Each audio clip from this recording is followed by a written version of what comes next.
नमस्कार मित्रों, आपका स्वागत है। जैसे ही कोई मनुष्य का जन्म होता है, उसी के साथ उसका भाग्य भी उसके साथ ही जन्म लेता है। जिस प्रकार दोनों पहिए के बिना रथ नहीं चल सकता, ठीक उसी प्रकार मनुष्य जीवन का उद्देश्य भी निश्चित होता है। हर एक मनुष्य का जन्म अपने किए गए सुकर्मों तथा कुर्मों के आधार पर इस धरती लोक पर होता। दोस्तों, आज हम जानते हैं कि आखिर अच्छे लोगों की मृत्यु जल्दी क्यों होती है। हमने हमेशा देखा है कि जो हमारे अपने होते हैं, हमारे दोस्तों में से, हमारे आसपास के लोगों में से अक्सर जो अच्छे लोग होते हैं, उनकी किसी न किसी कारण अकाल मृत्यु होती है। तो हम सोचते हैं कि वो कर्म से कितने अच्छे थे, कभी किसी का बुरा नहीं किया, हमेशा उस व्यक्ति ने लोगों की मदद की है। तो भगवान ने उन्हें इतनी जल्दी ऊपर अपने पास क्यों बुलाया होगा। शास्त्रों में तो बताया गया है कि कलयुग में लोगों की उम्र मात्र 30 साल ही रह जाएगी और कलयुग का अंत होते इंसान की औसतन उम्र 20 साल ही रह जाएगी। जबकि हमने देखा है त्रेता युग में महाराज दशरथ की आयु 60,000 वर्ष थी और द्वापर युग में सबसे बुजुर्ग और इच्छा मरण के वरदान वाले भीष्म पितामह की आयु केवल 170 साल की थी, जबकि भगवान श्री कृष्ण की आयु भी लगभग 126 साल थी। मृत्यु एक अटल सत्य है जिसे हम झुटलाना न सकते। दोस्तों, धर्म कौन सा भी, हर धर्म में यही बताया गया है कि जिसने इस धरती पर जन्म लिया है उसकी मृत्यु निश्चित है।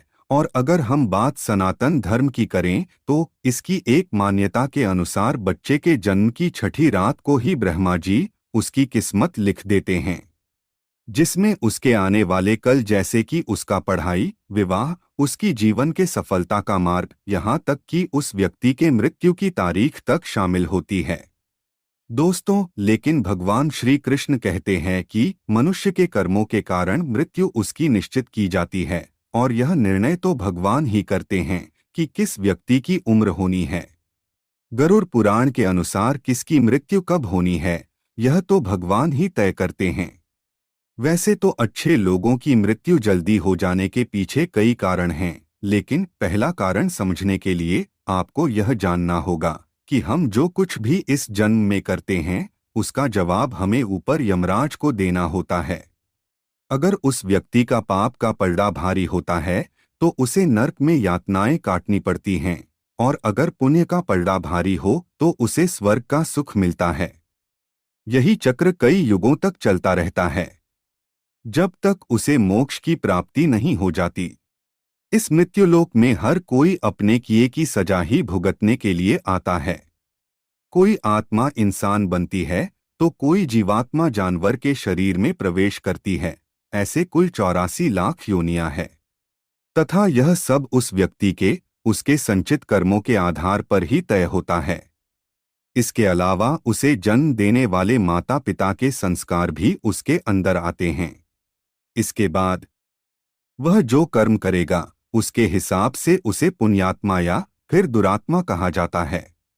हिंदू धर्म में मान्यता है कि भगवान हर अच्छे आदमी को किसी न किसी उद्देश्य के साथ ही उसे मृत्युलोक में भेजते हैं और स्वयं भगवान का अपना अवतार उन्हीं उद्देश्यों में शामिल है।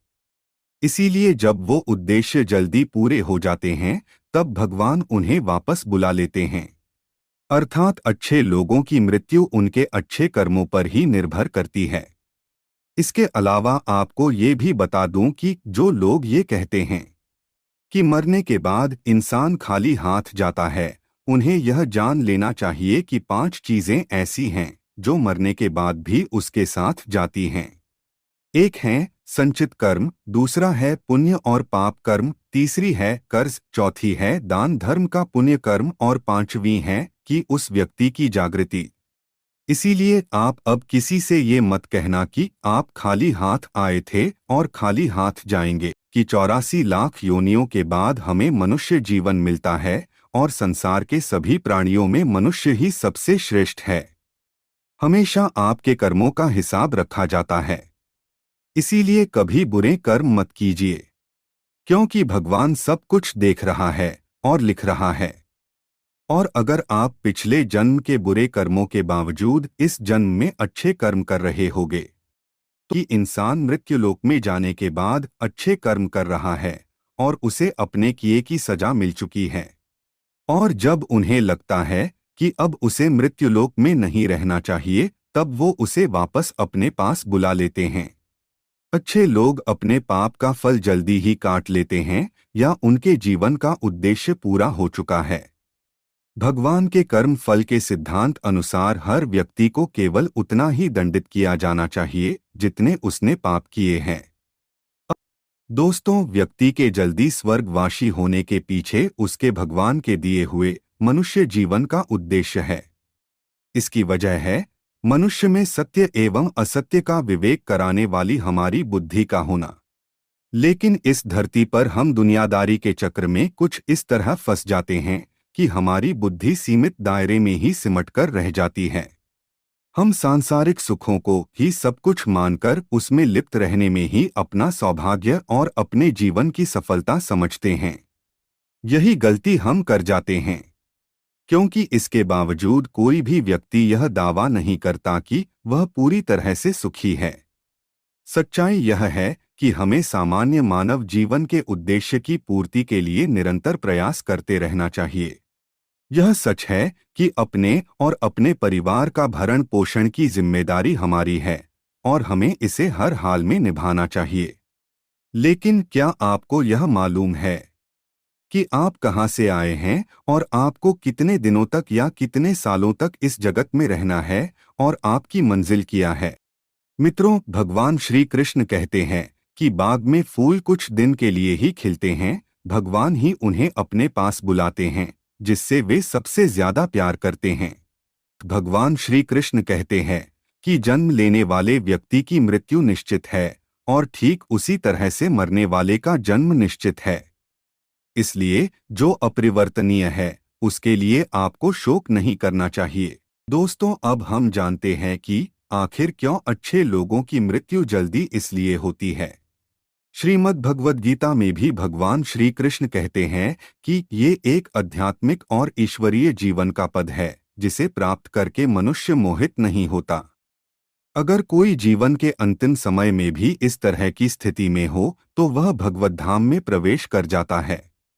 मनुष्य कृष्ण भावनामृत या दिव्य जीवन को एक क्षण में तुरंत प्राप्त कर सकता है और हो सकता है कि उसे लाखों जन्मों के बाद भी यह प्राप्त न हो। दोस्तों, यह तो सत्य को समझने और स्वीकार करने की बात है। भगवत गीता कहती है कि वास्तविक जीवन का शुभारंभ इस बौद्धिक जीवन के पूरे होने पर होता है। इन सभी बातों से यह तो स्पष्ट होता है कि हम सभी एक निश्चित समय के लिए धरती लोक पर आते हैं और कुछ विशेष कर्मों को करने के लिए आते हैं। जब हमारे कर्म पूरे हो जाते हैं और इस जीवन के लक्ष्य प्राप्त हो जाते हैं तो प्रभु हमें परलोक में एक सहज जगह प्रदान करते हैं। भगवान श्री कृष्ण और अन्य देव देवता कहते हैं कि वास्तविक जीवन तब शुरू होता है जब यह भौतिक जीवन समाप्त हो जाता है। मित्रों, जो लोग सदाचारी होते हैं और जीवन में अच्छे कर्म किए होते हैं वे वास्तव में विशेष होते हैं। जब उनकी मृत्यु का समय निर्धारित हो तो उनको इस दुनिया को छोड़कर आगे की यात्रा जारी रखनी होती है।